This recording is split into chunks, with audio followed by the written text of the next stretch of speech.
नमस्कार. आकाशवाणी औरंगाबाद केंद्राच्या बातमीपत्रात मी अपर्णा अध्यापक आपलं स्वागत करते. ठळक बातम्या. थकबाकीदार शेतकऱ्यांना 10,000 रुपयांपर्यंत कर्ज तातडीनं उपलब्ध करून देण्याचे राज्य सरकारचे बँकांना निर्देश. पेट्रोल डिझेलच्या दरात कपात, यापुढे रोज सकाळी दर बदलणार. आषाढी वारीला आजपासून प्रारंभ, संत एकनाथ आणि संत तुकाराम महाराजांच्या पालख्यांचं आज प्रस्थान. मराठवाड्यात काल अनेक ठिकाणी मुसळधार पाऊस आणि चॅम्पियन्स चषक क्रिकेट स्पर्धेच्या अंतिम सामन्यात परवा भारताची पाकिस्तान संघासोबत लढत. आता सविस्तर बातम्या. राज्यातल्या थकबाकीदार शेतकऱ्यांना खरीप हंगामासाठी 10,000 रुपयांपर्यंत कर्ज तातडीनं उपलब्ध करून देण्याचे निर्देश जिल्हा मध्यवर्ती सहकारी तसंच व्यापारी बँकांना सरकारनं दिले आहेत. यासंबंधीचा शासन निर्णय सहकार विभागानं काल जारी केला. राज्यातले आजी माजी लोकप्रतिनिधी, मंत्री, सरकारी निमशासकीय अधिकारी कर्मचारी, शिक्षक आणि शिक्षकेतर कर्मचारी, आयकर भरणाऱ्या व्यक्ती, सहकारी संस्थांचे संचालक यांना हे 10,000 रुपयांचं तातडीचं कर्ज मिळणार नाही. 30 जून 2016 पर्यंत थकबाकी असलेल्या शेतकऱ्यांना सरकारच्या हमीवर हे कर्ज उपलब्ध होणार आहे.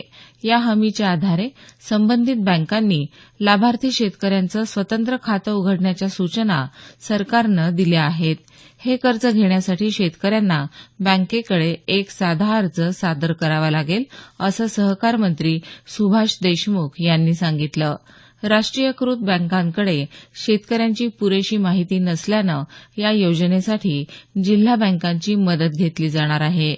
या योजनेसंदर्भात शंकांचं निरसन करण्यासाठी 1800-2330-244 ही हेल्पलाईन सुरू करत असल्याचं देशमुख यांनी सांगितलं. शासनाच्या या निर्णयाची जिल्हा बँकांना कोणत्याही परिस्थितीत अंमलबजावणी करावीच लागेल, असं महसूल मंत्री चंद्रकांत पाटील यांनी स्पष्ट केलं आहे. ते काल कोल्हापूर इथं बोलत होते. काही बँकांनी आर्थिक टंचाईचं कारण पुढं केल्याच्या पार्श्वभूमीवर पाटील यांनी ही बाब स्पष्ट केली. राज्यात मध्यावधी निवडणुका होऊ देणार नसल्याचं शिवसेना पक्षप्रमुख उद्धव ठाकरे यांनी म्हटलं आहे. ते काल बुलडाणा जिल्ह्यात शेगाव इथं शिवसेना पदाधिकाऱ्यांच्या मेळाव्यानंतर वार्ताहरांशी बोलत होते. शेतकऱ्यांना संपूर्ण कर्जमुक्ती मिळाली नाही तर राजकीय भूकंप येईल, मात्र मध्यावधी निवडणुका होऊ देणार नाही, असं ठाकरे यांनी नमूद केलं.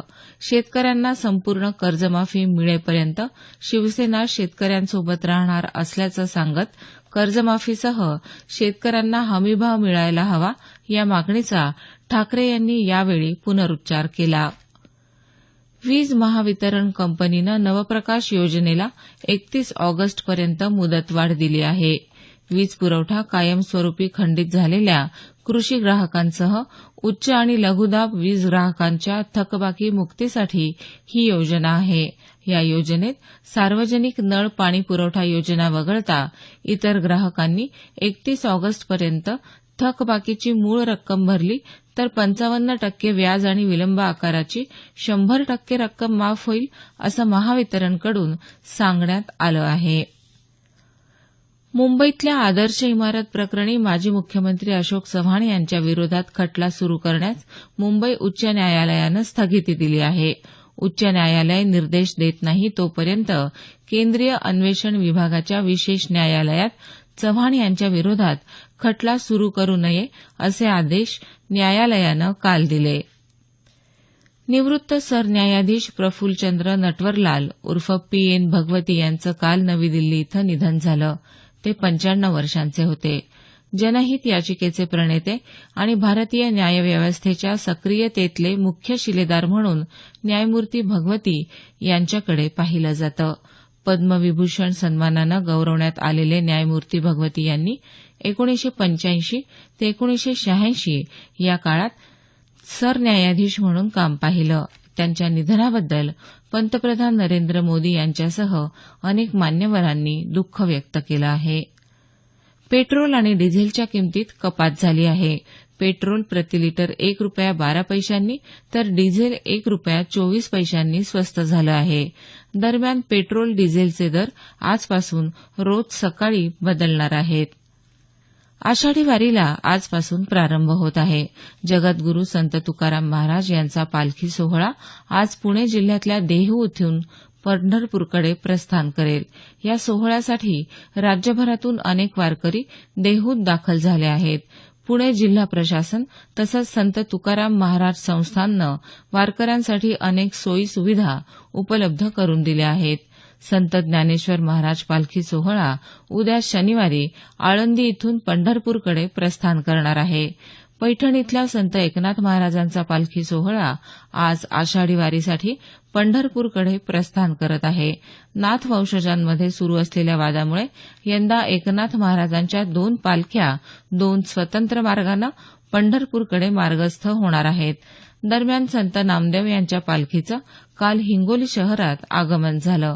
रामलीला मैदानावर भाविकांच्या उपस्थितीत काल या पालखीचा पहिला रिंगण सोहळा झाला. हे बातमीपत्र आकाशवाणी औरंगाबाद केंद्रावरून प्रसारित केलं जात आहे. आमचं हे बातमीपत्र newsonair.com या संकेतस्थळावरही उपलब्ध आहे. मराठवाड्यात काल अनेक ठिकाणी मुसळधार पाऊस झाला. नांदेड जिल्ह्यात काल दुपारच्या सुमारास अर्धापूर, मालेगाव, वारंगा परिसरात जोरदार पाऊस झाला, तर नांदेड शहर परिसरात रात्री सुमारे 2 तास मुसळधार पाऊस झाल्याचं आमच्या वार्ताहरानं कळवलं आहे. उस्मानाबाद जिल्ह्यात कळंब तसंच तुळजापूर परिसरात तर जालना जिल्ह्यात बदनापूर आणि परतूर भागात जोरदार पाऊस झाल्याचं वृत्त आहे. परभणी शहर आणि जिल्ह्यातही काल पावसानं हजेरी लावली. औरंगाबाद शहर परिसरात काल दुपारी जोरदार पाऊस झाला. रात्री उशिरापर्यंत पावसाच्या हलक्या सरी कोसळत होत्या. बीड जिल्ह्यात काल सर्वत्र चांगला पाऊस झाला. बीड शहरात नाल्या तुंबल्यानं अनेक ठिकाणी पावसाचं पाणी साचलं होतं. दरम्यान जिल्ह्यात पावसाचं दमदार आगमन झाल्यानं सध्या पेरण्यांना वेग आला आहे. यंदा जिल्ह्यात कपाशीच्या क्षेत्रात वाढ होण्याची शक्यता कृषी विभागानं वर्तवली आहे. मागच्या रविवारपासून पेरणी केलेल्या शेतीसाठी हा पाऊस उपयुक्त ठरणार आहे. क्रिकेट चॅम्पियन्स चषक क्रिकेट स्पर्धेच्या परवा होणाऱ्या अंतिम सामन्यात भारताची लढत पारंपरिक प्रतिस्पर्धी असलेल्या पाकिस्तान संघासोबत होणार आहे. काल झालेल्या दुसऱ्या उपांत्य सामन्यात भारतानं बांगलादेशचा 9 गडी राखून पराभव केला.